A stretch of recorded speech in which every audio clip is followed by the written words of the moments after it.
નાયબ પોલીસ મહાનિરીક્ષક શ્રી વિરેન્દ્ર અચ્છા ફરીવાર લે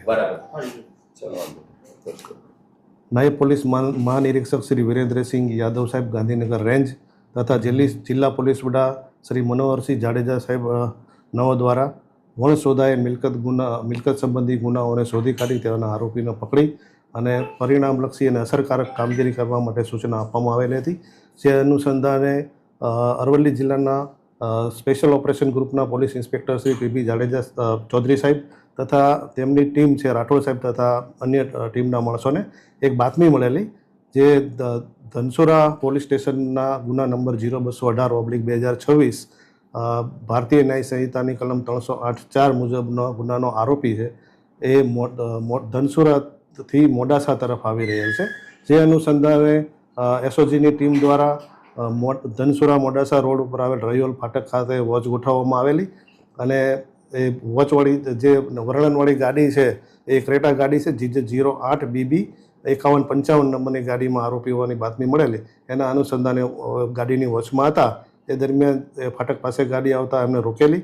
તેમાં 2 ઈસમો મળી આવેલા. એ બંને ઈસમોની યુક્તિ પ્રયુક્તિ અને પૂર્વક પૂછપરછ કરવામાં આવેલી, જેથી તેઓએ જે ધનસુરા ખાતે જે ગુનો બનેલ છે એ ગુનાની કબૂલાત આપેલી.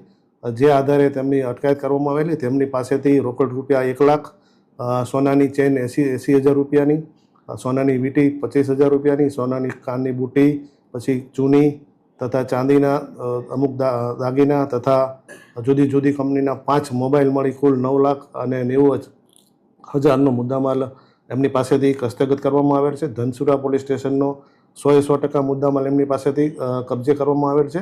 આ આરોપીઓના જે નામ છે એ સિકાના ધનાનાથ જાતે નાથ તથા રામનાથ સમજુનાથ જાતે નાથ છે. એ બંને ધનિયાવાડા ગામ છે, તાલુકો દાંતીવાડા, જિલ્લા બનાસકાંઠાના રહેવાસી છે. અને આ લોકોની એમો છે કે બંને આરોપીઓ છે એ ગામે ગામ પોતાની ગાડી લઈને જાય અને ત્યાં લોકોને એમના ઉપર જે દુઃખ છે એને દૂર કરવા માટે લાલચ ને એવું બધું આપે, બરાબર. એના સોના ચાંદીના દાગીના અને રોકડ રકમ પડાવી લેતા હતા.